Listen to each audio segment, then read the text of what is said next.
video, we're going to be showing you an extreme St. Patty's Day design. This is a super long nail and it is a square shape, which I actually have not sculpted in a super long nail like this before. And actually the challenge of it is getting those sides incredibly straight and smooth and filing. But it is so satisfying once you're all done because it just looks like this perfect straight parallel nail and I love it. And it's got some encapsulation and some glitter and it's got a little bit of a rainbow and a pot of gold and a shamrock and a leprechaun hat. And it's all just so classic in St. Patty's Day, but yet extreme and kind of over the top. Most of these colors are from Double Dip. I think the only one that isn't is the white, but everything else is, and I'll put a link in the description box below to the colors. I'll list them all out and I'll give you my discount code if you're interested in any of those colors. They blend so beautifully. I absolutely love them. And I will see you guys next time. Bye! So because this nail is so incredibly long, I'm going to layer up 2 nail forms, and luckily I have these Koopa nail forms where I can double them up and actually save the finger portion of the second form because they have a little tear off portion. So I'm going to fit those together, fold them so that they are perfectly straight down the barrel of the nail, and then fit that to my finger just like so, and then press it in so that you have a nice even kind of pinch all the way down the nail. You don't want to pinch it all the way closed anywhere. You want to leave it open, but you want to have it, just very smooth and very symmetrical all the way down. And if you look at your form and it is not symmetrical, start over because there's no coming back from it. So you need to make sure everything is straight and perfect and smooth from the get-go if you want this nail to look even and flawless in the end. And if that takes 3-4 form applications and you got to keep throwing them away, that's, frustrating, no doubt, but it'll really give you the satisfaction at the end of looking at it and seeing how beautiful it is. So if you are planning on doing something extreme like this, make sure that you take your time and you do every step fully and correctly. So the next thing we're going to do, as I've been talking over this step, is I'm going to apply a layer of clear acrylic to smooth out the height difference between my natural nail and the form, and then apply it all the way down the length of how long I want this nail to be. And now I'm going to be applying a layer of gold acrylic over my nail bed and then kind of smooth it out so it fades progressively down the tip, down the free edge, which is so long. But we're going to just kind of blend it out. I'm going to add a little bit more to that. The gold acrylic I'm using has a clear base with just the gold little glitter particles, and that's what you need in order to get that really smooth fade. Is if it has a color in the background, then it's going to not blend out quite as easily. So now for the next one, the next step, I'm going to be sculpting all of my shamrocks in the clear tip. So I'm using 3 shades of green. This first one I would say is like an emerald green, or I guess emerald is such, I say emerald green and I have an idea of what that is in my brain, and it's different to a lot of people. Maybe more like an evergreen green. Maybe that's a little bit better explanation, but that first green, and it's just a nice dark, very rich green. The second one I'm going to use is a very glittery green. So it's got a couple actually different sizes of glitter in it, some bigger ones and some smaller ones, and that is a great like glam green, and you'll see me use it again later on when I'm sculpting the bigger shamrock, because that's when I used for the bigger shamrock that sticks up off of the nail. So we're going to sculpt the next one, and as you're doing these, kind of rotate them here and there so that they aren't all facing the same direction, but some of them are right side up, some of them are on their side, some of them might be upside down.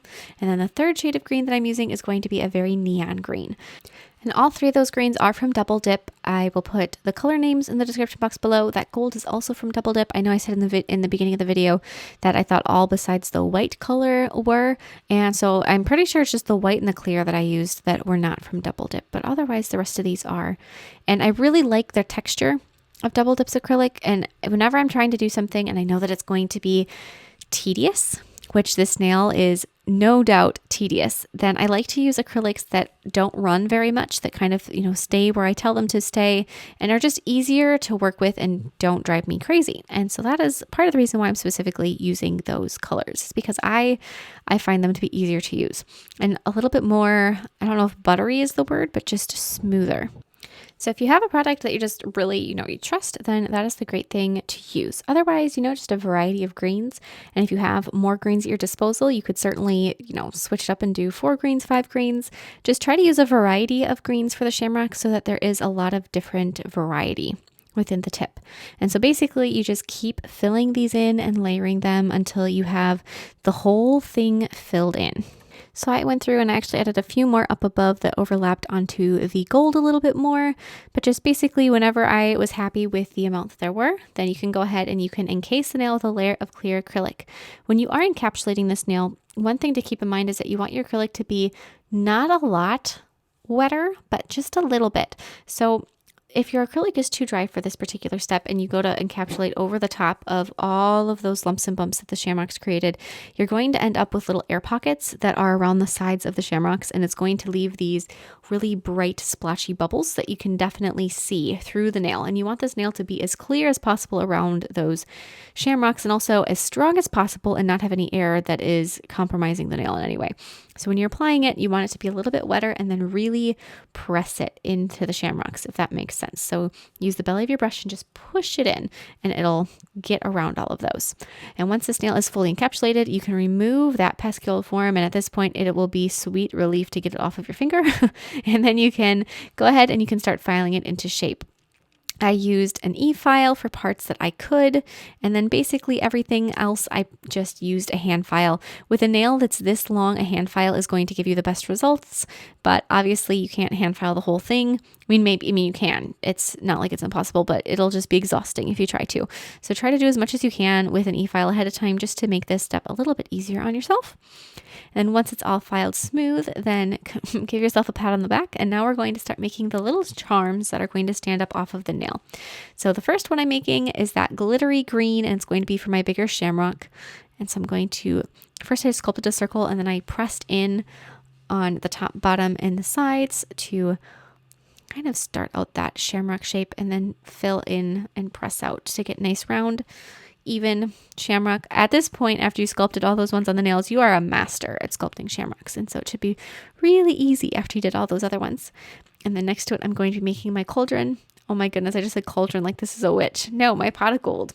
Looks like a cauldron though at this particular stage. And then the last one is going to be our little, I was going to say jester hat. Oh geez, I'm really losing my mind. Leprechaun hat with the darker, creamier green. I'm going to add a second layer of the glitter over the top of my shamrock just so that it was a little bit smoother because the texture of the top of it was a little bit lumpy and I wanted it to be just a little more flawless. I ended up removing my leprechaun hat because it got too set up before I got to it, and I'll redo that. And then on the cauldron, oh my goodness, I did it again. On our pot of gold, we're going to add the rim of it with another little bit of black and then fix up our leprechaun hat with just by pressing in the sides, really perfect the brim of that pot of gold. Oh, that's going to haunt me the rest of the day. And then we're going to add, with white acrylic, we're going to be sculpting the base of our rainbow. So the rainbow, you could definitely sculpt it with your rainbow colors, red, orange, yellow, green, blue, purple. Or you can just sculpt it with white and paint those little tiny lines. And that is my method for sure, because it's just a lot easier. And then going back to our leprechaun hat, I'm going to sculpt the brim of the hat and I'm going to let that set up for a minute. So as you're waiting for it to set up, what you're watching for is the acrylic to turn matte. And then once it does, you can actually see it on this time-lapse version. You can see it just start to flatten out. I did add a little bit of the gold to my cauldron while I was waiting, but then I'm going to slide the brush underneath the brim of that hat and pull it up so that it is sitting perpendicular to the rest of the hat and actually stands out a little bit more. And then add a touch more of that dark green acrylic to the top of it just to add a little bit more strength. And then using the black, I'm going to be adding the little band that goes around the top, or the bottom of the hat. And then I'm going to take my really bright green, I'm going to sculpt a tiny shamrock on the front of my pot of gold. That being said, that really bright green does not show up that great against black, which shouldn't really be a surprise to me. Neon colors do not really like to go on top of black, so I'll fix that with some paint later. But do have that little shamrock sculpted, and then using that gold glitter again, add the buckle to the front of the hat. And then I'm going to glue these charms in place. So I'm going to use some nail glue and I'm going to just hold them until the nail glue kind of grabs them, which just takes about 30 seconds to a couple minutes, depending on how fast your nail glue is feeling today. And glue all those little charms in place and then reinforce them in the back with some clear acrylic. So when you're reinforcing them in the back, you are making sure that the charm is fully attached to the nail, and you are also applying a layer over the top of the entire charm just to add some strength, especially on the areas like the tiny little stem of the shamrock, because that bit would be the part that would break off first. And so now with acrylic paint, we're going to be detailing our charm forms, and I'm going to start with my rainbow. So I'm going to begin with red on the one side, and then I'm going to skip orange and I'm going to do yellow. And after yellow, I'm going to skip green and I'm going to do blue. So after you go through these, like I said, you're skipping some. And the reason you're skipping them is because you're letting the acrylic paint dry between them. So you're leaving a little gap so that you're not working right next to each section. So then after you finish your blue, you can go back through and add the orange between the red and the yellow, since those two have had a moment to dry, and then add the green between the yellow and the blue, because the yellow and the blue should be dry by now too.